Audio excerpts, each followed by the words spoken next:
kami dari kelompok 3 akan mempresentasikan hasil modul ajar dari kelompok kami. Selamat menyaksikan.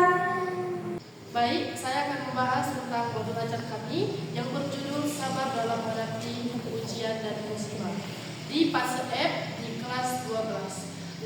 Yang pertama yaitu ada informasi umum. Yang pertama yang A, identitas modul. Yang pertama yaitu nama penyusun. Nama penyusun yaitu dari kelompok kami, kelompok 3. Yang selanjutnya yaitu tahun pengajaran 2025-2026. Mata pelajaran tentang pendidikan agama Islam dan pendidikan. Fase F dan elemen Al-Quran dan Hadis. Nah, kelas 12 dan semester ganjil. Pada bab 1, materi tentang sabar dalam menghadapi musibah dan ujian. Pada pertemuan ke-1 dan lokasi waktu 1x2 JP. Yang kedua yaitu ada kompetensi awal. Pada kompetensi awal yaitu terbagi menjadi 2, ada tujuan pembelajaran dan capaian pembelajaran. Yang pertama yaitu tujuan pembelajaran. Yang pertama yaitu peserta didik diharapkan mampu melafalkan bacaan Al-Quran dengan fase Al-Quran Al-Baqarah ayat surah kedua ayat 155 dan 156 dan surah Ibrahim surat ke-14 ayat 9 serta hadis yang terkait di sabar dalam menghadapi ujian tersebut.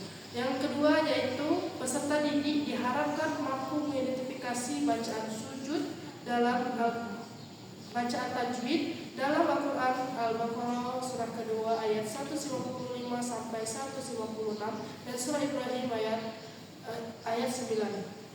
Yang ketiga yaitu peserta didik dapat menganalisis sikap yang harus dihadapi tentang sabar dalam menghadapi musibah dan ujian.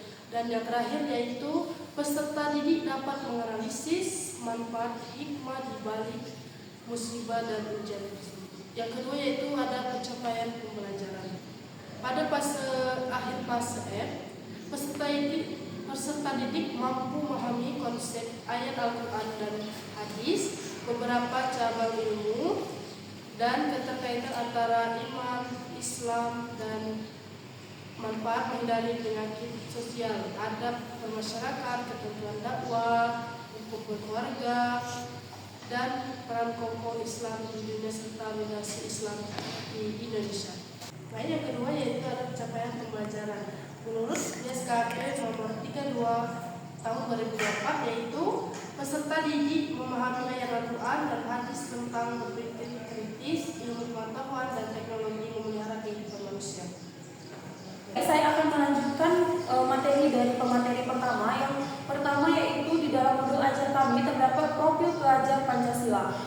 Yang pertama, profil pelajar Pancasila dalam modul ajar yang kami buat ada beriman, bertakwa kepada Tuhan yang Maha Esa dan berakhlak mulia, berkebinekaan global, bergotong royong serta mandiri.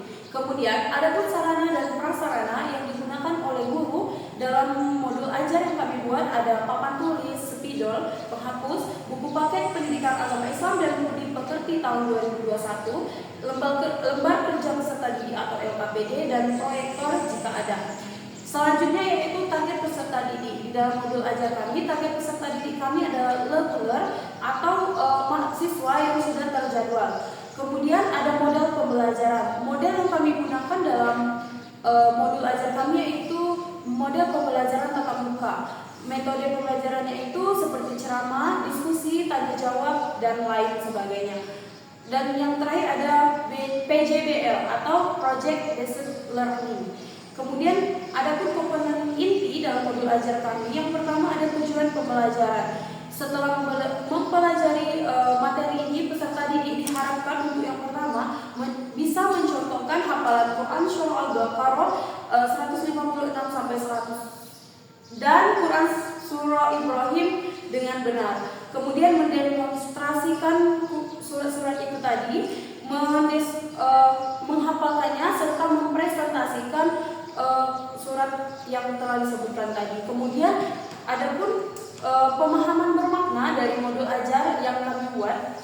Ada pun pemahaman bermaknanya itu yaitu kesadaran dan penghayatan peserta didik tentang pentingnya mengawali setiap kegiatan kegiatan baik dengan mengucapkan Bismillahirrahmanirrahim sebagai bentuk pengingat kepada Allah Subhanahu wa taala dan permohonan atas serta pertolongannya. Mungkin hanya itu saja. Terima kasih.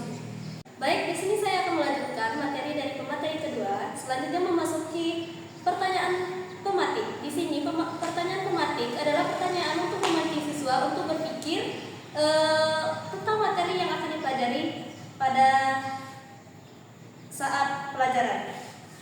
Di sini pertanyaan pemantik kami yaitu, berilah tanggapan kalian yang dikaitkan dengan materi ajar yang dipelajari, yaitu menelaah Quran Surah Al-Baqarah ayat 155 sampai 156 dan Quran Surah Ibrahim serta hadis terkait sabar dalam menerima ujian. Yang selanjutnya yaitu kegiatan pembelajaran. Kegiatan pembelajaran ini bersangkutan dengan metode pembelajaran. Metode pembelajaran bisa dilihat kebenarannya di kegiatan pembelajaran. Di sini kegiatan pembelajaran kami seperti biasa. Yang pertama, di pendahuluan guru mengucap salam, menanya kabar anak didik, peserta didik, dan melakukan absensi. Yang kedua, langsung masuk ke pembelajaran dan membentuk kelompok-kelompok. Dan yang terakhir, penutup, yaitu membuat kesimpulan dari materi yang telah diajarkan dan memberikan tugas PR. Di sini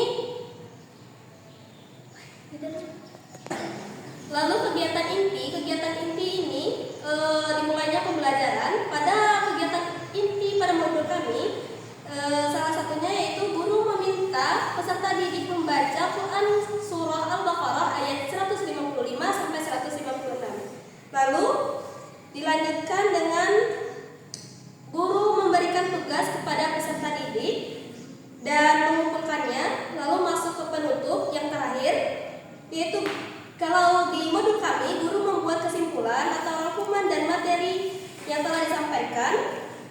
Guru melakukan evaluasi hasil belajar terhadap materi yang telah disampaikan kepada peserta didik. Dan yang terakhir, guru mengucapkan salam. Mungkin itu saja. Baiklah, di sini saya akan melanjutkan materi dari materi ketiga, yaitu mengenai asesmen. Asesmen itu terdiri dari penilaian sikap dan penilaian keterampilan. Penilaian sikap itu dilakukan guru melalui observasi, sedangkan penilaian keterampilan itu ada 3 indikator, yaitu pertama melakukan bacaan Al-Quran dengan fasih, Quran Surat Al-Baqarah ayat 155 dan 156 dan Quran Surat Ibrahim ayat 9. Yang kedua adalah mengidentifikasi bacaan tajwid dalam Quran Surat Al-Baqarah dan Quran Surat Ibrahim. Dan yang ketiga adalah mempresentasikan hubungan antara kualitas kesabaran dengan tujuan yang diberikan oleh Allah Subhanahu wa taala. Baiklah, selanjutnya adalah kegiatan pengayaan dan remedial. Remedial dilakukan oleh guru kepada siswa ketika siswa tidak mencapai nilai KKN. Selanjutnya ada kegiatan pengayaan. Kegiatan pengayaan dilakukan guru kepada siswa untuk pendalaman materi ketika siswa sudah mencapai nilai KKN.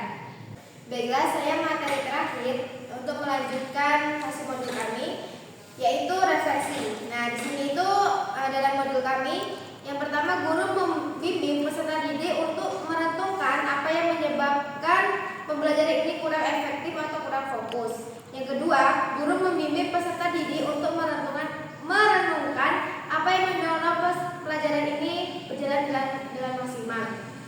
Nah, adapun LKPD dalam modul kami itu yaitu bentuknya esai, yang ada 2 soal. Yang pertama itu tuliskan isi kandungan dari Quran Surah Al-Baqarah ayat 155 sampai 156. Dan yang kedua itu sebutkan contoh sikap dari seseorang yang memahami makna Quran Surat Al-Baqarah ayat 155 sampai 156. Nah, adapun bahan bacaan guru dan peserta didik, yaitu ada buku panduan guru dan siswa pelajar pendidikan agama Islam dan budi pekerti pada tahun 2022. Itulah tadi video presentasi modul dari kelompok kami. Terima kasih telah menyaksikan. Wassalamualaikum warahmatullahi wabarakatuh.